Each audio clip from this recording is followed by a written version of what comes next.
गरीब साध साध सब नेक हैं, आप अपनी ठोरी। जो सतलोक ले जावेंगे वो साधु कोई और।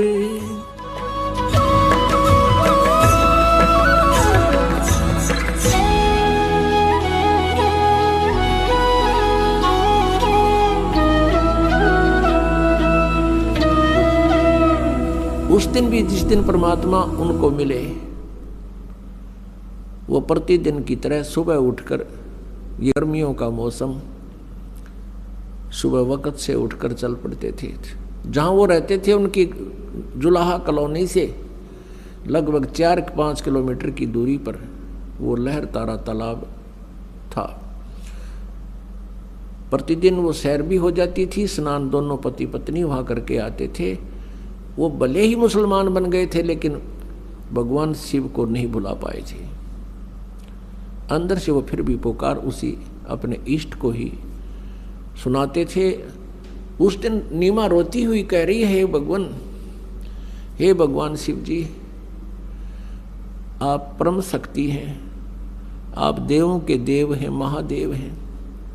मुझ दासी को भी एक खिलौना दे देते, आपके दरबार में भरे भंडार हैं।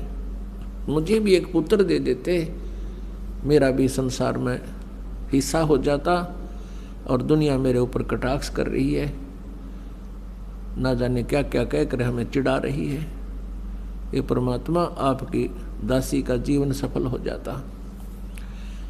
उधर से न्यू कहकर वो बहुत जोर जोर से रोने लगी, बहुत हिचकी बंद गई। उधर से नीरू कहता है, नीमा, यदि हमारे भाग्य में होता तो भगवान शिव अवश्य दे देते। आयु हमारी 60 के आसपास पहुंच चुकी है, वृद्धावस्था ने दस्तक दे दिए हैं और हम अभी भी उसकी तरफ चाह कर रहे हैं। आप ऐसे रोती रहोगी, आपकी आंखें खराब हो जाएंगी। बुढ़ापे में कोई उंगली पकड़ने वाला सहारा हमारा है नहीं, पुत्र भाग्य में है नहीं, तेरी आंखें और नष्ट हो जाएंगी, तू अंधी हो जाएगी। सब्र कर, भगवान ने जो किया वो ठीक किया है। ऐसे सांत्वना देते हुए और नीमा हिचकी बंधी हुई रोती हुई, आंसू पोंछती हुई वह पहुंच जाती है लहर तारा नामक तालाब पर, जहां वो प्रतिदिन स्नान किया करते थे। पहले नीमा ने स्नान किया, थोड़ा अंधेरा रहते नीरू बाहर बैठा था किनारे पर, ऊपर पाल पर।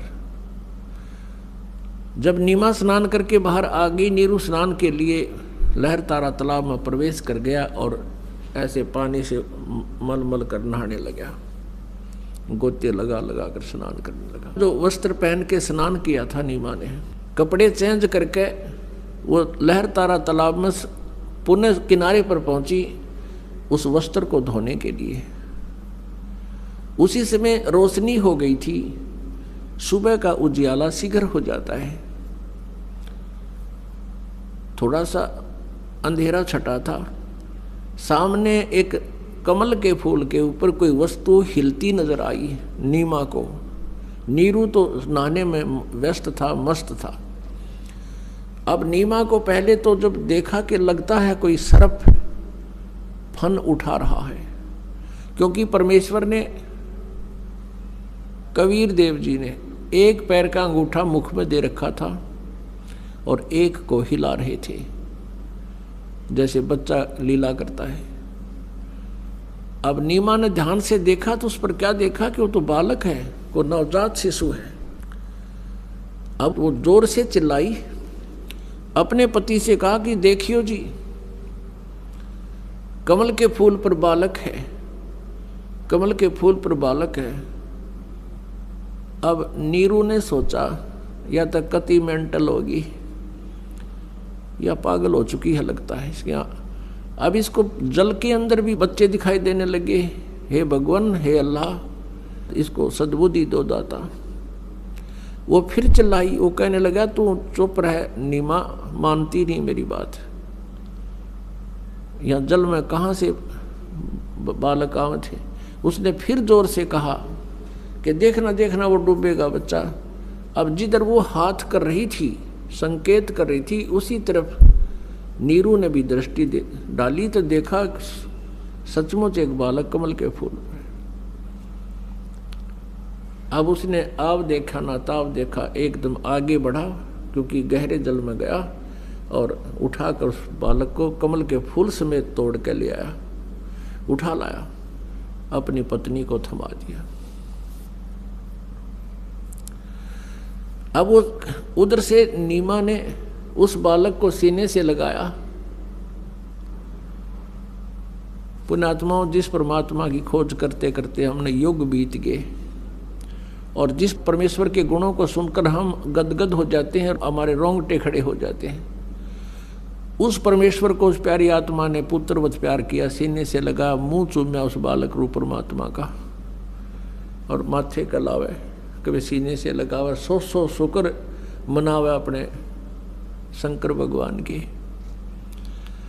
अब जो सुख उस माई ने होया होगा उस भगवान के टच करने से, स्पर्श करने से, उसका अंदाजा नहीं लगाया जा सकता। हम उनके नाम से इतने गदगद हो जाते हैं, उस मालिक का गुणगान सुनकर ही हमारे रोंगटे खड़े हो जाते हैं। उस माई ने जिस परमात्मा की चाह है, सर्व सृष्टि रचनहार है, और उस मालिक को सीने से लगाया, उसको कितनी खुशी और कितना उसके शरीर के अंदर रोमांच हुआ होगा। उस सुख को वो माई ही वर्णन कर सकती है। उधर से नीरू ने सोचा कि पहले तो हम हिंदू थे, मुसलमान बना दिए, हिंदुओं से संपर्क रहा नहीं, मुसलमानों से अभी हमारी इतनी जानकारी नहीं, हमारे साथ कोई साथी नहीं है, और यदि हम इस बालक को लेकर जाएंगे और जनता को बताएंगे कि कमल के फूल पर हमें मिला, कोई विश्वास नहीं करेगा। उल्टा कहेंगे कि तुम किसी का बालक चुरा लाए हो, हमारी पिटाई भी कर लेंगे और मार मार कर हमारा हुलिया बिगाड़ेंगे और पूछेंगे बताओ किस बहन का तुम ये बालक उठा कर लाए हो, और हमसे बालक भी छीन लेंगे और नगर निकाला भी दे देंगे। ये सारा जुगाड़ सोच कर, सारे विचार लगा करके नीरू ने अपनी पत्नी से कहा, नीमा इस बालक को यहीं छोड़ दे, और उसको सारी स्थिति से परिचित करा दिया कि हमारे साथ ऐसा ऐसा हो सकता है। तो नीमा ने कहा, जी इस बालक ने ना जाने क्या जादू कर दिया मेरे ऊपर, मैं इसको त्याग नहीं सकती, मेरे बस की बात नहीं। इसने जो मेरे अंदर अट्रैक्शन पैदा कर दी, ये मेरे बस की बात नहीं, मैं मर सकती हूँ। जैसे सर्प से कोई मणि छीन ले, वो फन पटक पटक कर मर जाता है। अब इसके बिछुड़ जाने से मेरी वही स्थिति हो जाएगी, मैं नहीं त्याग सकती। नीरू ने बहुत कुछ समझाया और प्यार दिया। वो कभी अपनी पत्नी को गुस्से से नहीं बोला था, क्योंकि वो समझता था कि ये पहले बहुत दुखी है, संसार के व्यंग सुन सुनकर ये दुखी है, ये निसंतान है, ये बांझ है, पता नहीं संसार कितने प्रकार से पीड़ित करता है। वो उसको बहुत प्यार देता था, वो एक पति का प्यार भी देता था और एक पिता का भी। तो उसने उस दिन कहा कि नीमा तू बहुत जिद्दी हो गई है, मेरा नाजायज फायदा उठा रही है, मैं तेरे को आज तक कभी गुस्से से भी नहीं बोला, तो इतनी जिद्दी हो गई है कि आगा पीछा नहीं देख रही है, और ये पिछला हमारा क्या हाल हो गया है, आगे और ना जाने क्या होगा। नीमा नहीं मानी। तो उस दिन पहली बार अपनी पत्नी की तरफ उसने थप्पड़ मारने के लिए हाथ उठाया, रोते हुए, आंखों में आंसू है। तब नवजात शिशु बोलते हैं परमात्मा कि नीरू तुम्हारे लिए मैं आया हूं, मुझे घर ले चलो, तुम्हें कोई कुछ नहीं कहेगा। अब नीरू का हाथ वहीं का वहीं रुक गया और सोचा ये कोई फरिश्ता है, ये कोई सिद्ध पुरुष है, नहीं तो कमल के फूल के ऊपर बच्चा कैसे स्थिर हो सकता है। उसको फिर सारी बात याद आ गई कि ये कोई सिद्ध पुरुष है, सिद्धि वाला हंस है, भले ये बालक रूप में है लेकिन सिद्धि तो उसी तरह काम करती है, वचन से काम करती है। अब नीरू चुप करके आगे आगे चल पड़ा, पीछे पीछे उसकी पत्नी परमात्मा का शुक्र मनाते हुए और उस ओरिजिनल गॉड को साथ लिए हुए चल रही है, गोदी में लेकर चल रही है। उस कंप्लीट गॉड को, पूर्ण परमात्मा को गोदी में लिए हुए जा रही है। अपनात्मा ज्यों ही नगर में पता चला कि नीरू को